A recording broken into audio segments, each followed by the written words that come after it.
क्या आपने कभी इस रहस्य पर विचार किया है कि देवाधिदेव महादेव के हर शिवालय में शिवलिंग के ठीक सम्मुख नंदी क्यों विराजमान रहते हैं? ये केवल एक वास्तु या पूजा का नियम नहीं है, बल्कि ब्रह्मांड के सबसे बड़े और रहस्यमयी महासमर का एक मूक प्रतीक है।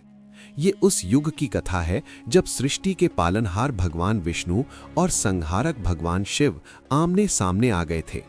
एक ऐसा युद्ध जहां अस्त्रों का नहीं बल्कि माया और वैराग्य का टकराव था। आइए काल चक्र को थोड़ा पीछे घुमाते हैं और इस अद्भुत कथा के पन्नों को विस्तार से पलटते हैं। भाग 1, क्षीर सागर का मंथन और अमृत का छलावा। कथा का आरंभ उस कालखंड से होता है जब सुर और असुर दोनों ही मृत्यु के भय से मुक्त होकर अमरत्व प्राप्त करना चाहते थे। सृष्टि के रचयिता ब्रह्मा और पालनकर्ता श्री हरि विष्णु के परामर्श से क्षीर सागर को मथने की महायोजना बनी। मंदराचल पर्वत को मथानी और नागराज वासुकी को नीति यानी रस्सी बनाया गया। स्वयं भगवान विष्णु ने कच्छप यानी कछुए का रूप धरकर उस विशाल पर्वत का भार अपनी पीठ पर उठाया। मंथन के दौरान जब हलाहल नामक महाविष प्रकट हुआ तो उसकी ज्वाला से तीनों लोक जलने लगे। तब परमपिता शिव ने उस विष को अपने कंठ में धारण कर नीलकंठ का स्वरूप पाया। कई दिव्य रत्नों के बाद अंततः धन्वंतरी वैद्य अमृत कलश लेकर प्रकट हुए। अमृत देखते ही असुरों की नीयत बदल गई और वे कलश लेकर भाग खड़े हुए। असुरों को रोकने के लिए बल नहीं, छल की आवश्यकता थी। भगवान विष्णु ने अपनी योग माया से कुछ अत्यंत मनमोहक और रूपवती अप्सराओं की रचना की। इन अप्सराओं का सौंदर्य ऐसा था कि जो भी उन्हें देखे सुध बुध खो बैठे। जब असुरों ने इन अप्सराओं को देखा तो वे अमृत भूलकर उनके पीछे पाताल लोक की अंधेरी गहराइयों में चले गए। इसी बीच श्री हरि ने मोहिनी अवतार लेकर सारा अमृत देवताओं को पान करा दिया। भाग 2, पाताल का अंधकार और एक विचित्र वरदान। जब असुरों को अपने साथ हुए इस छल का भान हुआ तो वे क्रोध से पागल हो उठे। उन्होंने उन दिव्य अप्सराओं को बंदी बना लिया और पाताल लोक की दुर्गम गुफाओं में कैद कर दिया। उधर देवताओं ने अमृत पीकर असुरों को युद्ध में परास्त कर दिया। बचे हुए असुर प्राण बचाकर पाताल में छिप गए। असुरों का समूल नाश करने के लिए भगवान विष्णु स्वयं पाताल लोक पहुंचे। भीषण युद्ध में दानवों का वध करने के पश्चात गुफाओं में भटकते हुए उन्हें वे बंदी अप्सराएं मिली। श्री हरि ने जब उन्हें मुक्त किया तो विष्णु के उस दिव्य, तेजोमय और करुणा से भरे स्वरूप को देखकर अप्सराएं मोहित हो गईं। उनके मन में एक गहरी लालसा उत्पन्न हुई, काश हमें भी भगवान विष्णु जैसा ही स्वामी मिले। अपने इसी मनोरथ को पूर्ण करने के लिए वे अप्सराएं कठोर हिमालय की ओर चल पड़ी। बर्फीली आंधियों और दुर्गम रास्तों को पार करते हुए वे कैलाश पहुंची, जहां महादेव गहन समाधि में लीन थे। वर्षों तक चली उनकी कठोर तपस्या से अंततः आशुतोष भगवान शिव प्रसन्न हुए। तुम्हारी क्या इच्छा है देवियों? महादेव की शांत वाणी गूंजी। अप्सराओं ने नतमस्तक होकर कहा, हे त्रिलोकीनाथ, हमें श्री हरि विष्णु के समान पति की प्राप्ति हो, यही हमारा एकमात्र वरदान है। महादेव जो भूत, भविष्य और वर्तमान के ज्ञाता हैं, जानते थे कि ये वरदान सृष्टि के संतुलन को हिला सकता है। परंतु शिव तो ठहरे भोलेनाथ, वे अपने भक्तों को कभी निराश नहीं करते। उन्होंने तथास्तु कह दिया। भाग 3, माया का पाश और विष्णु पुत्रों का जन्म। शिव के वरदान और माया के अद्भुत प्रभाव से सब कुछ बदल गया। भगवान विष्णु जो संपूर्ण जगत के पालनहार हैं, अपनी ही रची माया और शिव के वरदान के प्रभाव में आकर पाताल में ही रुक गए। उनकी स्मृतियों पर एक ऐसा आवरण पड़ गया कि वे अपना वास्तविक स्वरूप, अपना बैकुंठ लोक, देवी लक्ष्मी और ब्रह्मांड के प्रति अपने कर्तव्यों को पूरी तरह भूल गए। वे उन अप्सराओं के साथ एक साधारण गृहस्थ की भांति पाताल में निवास करने लगे। समय अपनी गति से चलता रहा। उन अप्सराओं के गर्भ से अनेक पुत्रों का जन्म हुआ। चूंकि वे साक्षात श्री हरि की संतानें थीं, इसलिए उनके भीतर अपार बल और असीमित शक्तियां थीं। परंतु पाताल लोक की नकारात्मक ऊर्जा, असुरों के परिवेश और जन्म के समय अप्सराओं की पूर्व पीड़ा के कारण उन पुत्रों का स्वभाव पूर्णतः राक्षसी और हिंसक हो गया। हम स्वयं भगवान विष्णु के अंश हैं, हमें कौन हरा सकता है? इसी घमंड में अंधे होकर उन विष्णु पुत्रों ने तीनों लोकों में हाहाकार मचा दिया। भाग 4, त्रिलोक में त्राहिमाम।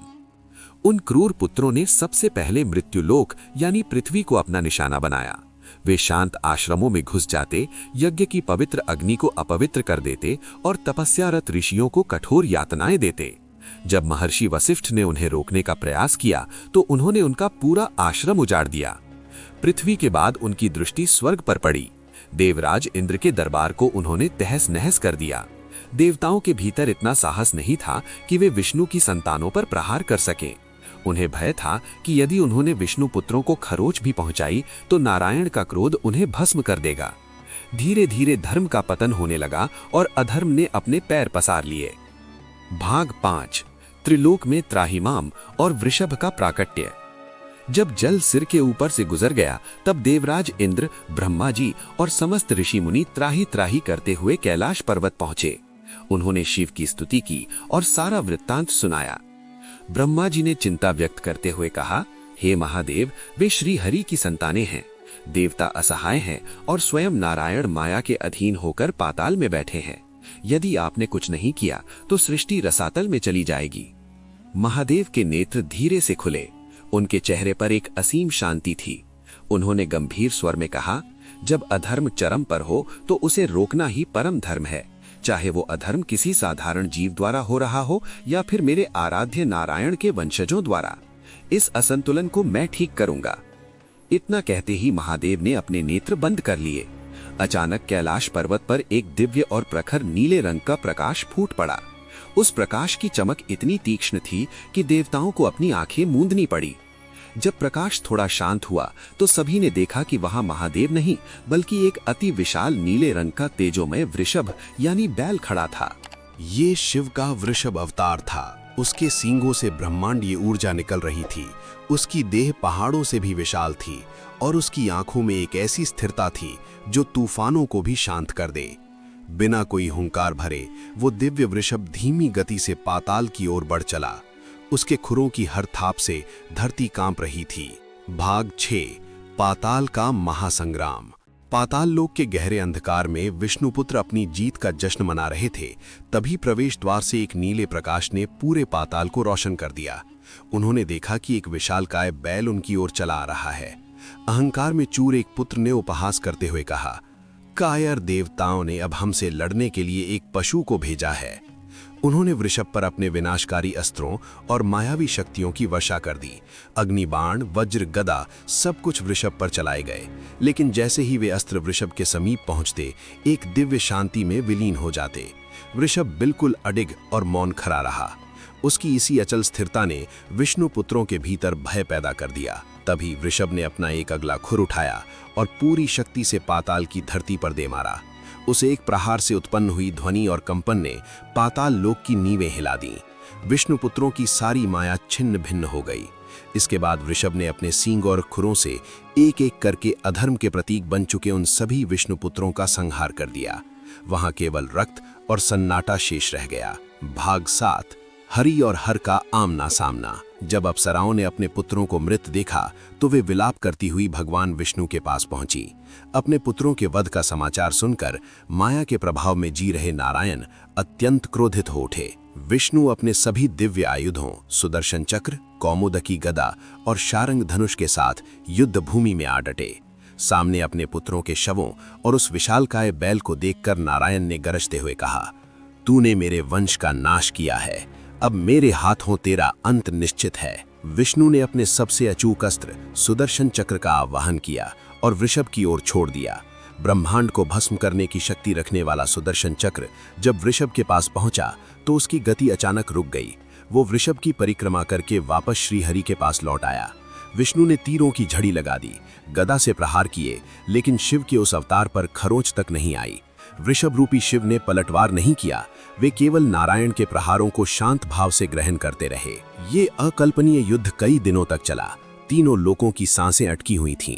अंततः अप्सराओं को अपनी भूल का आभास हुआ। उन्हें समझ आ गया कि ये विनाश उनके उसी स्वार्थी वरदान का परिणाम है।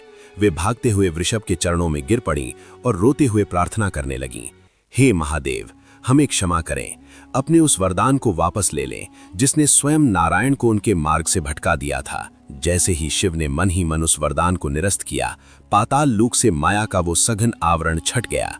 भगवान विष्णु को तुरंत अपनी वास्तविक पहचान, अपना बैकुंठ और अपने परम स्वरूप का स्मरण हो आया।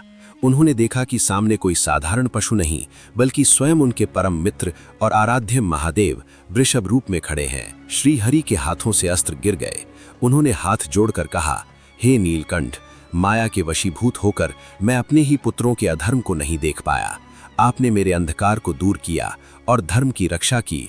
मैं आपका ऋणी हूँ। वृषभ के भीतर से महादेव अपने मूल स्वरूप में प्रकट हुए और मुस्कुराते हुए बोले, हे नारायण, ये कोई पराजय नहीं थी, ये सृष्टि को दिया गया एक संदेश था कि जब अधर्म आपके अपनों के भीतर पनपने लगे तो मोह का त्याग करके उसका विनाश करना ही सबसे बड़ा धर्म है। इस घटना के बाद भगवान शिव का ये वृषभ रूप धर्म, धैर्य और अडिग स्थिरता का प्रतीक बन गया।